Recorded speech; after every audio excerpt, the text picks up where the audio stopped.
In today's video, I'm going to teach you how to configure Web Application Firewall on Cloudflare. To get started, log into your Cloudflare dashboard and head to the area where your websites are listed. From there, click on Domains, then open the Overview section and select the domain you want to configure. This is important because any security rule you create will apply only to the specific domain you choose, so make sure you're working on the correct one before moving forward. Once you're inside the selected domain settings, look over to the menu on the left-hand side and click on Security. After that, choose Security Rules.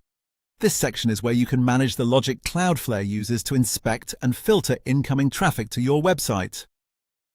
In simple terms, this is where you tell Cloudflare what kinds of requests should be allowed, challenged, or blocked based on the conditions you define.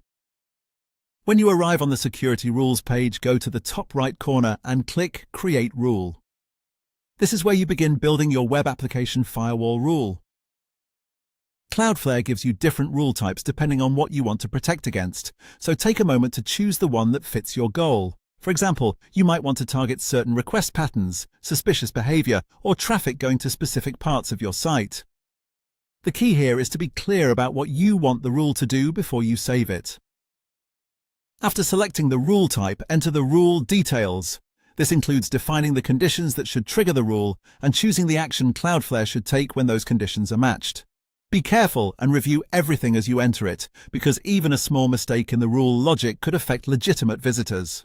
A good practice is to read through the conditions one more time before finishing, just to confirm they match your intended setup. Once everything looks correct, save the rule, and that's it. Your Web Application Firewall rule is now configured on Cloudflare. As a final tip, after creating a rule, it's always a good idea to monitor your site's traffic and behavior for a little while to make sure the rule is working as expected and not interfering with normal users. With just a few clicks, you can add an extra layer of protection to your website directly from the Cloudflare dashboard.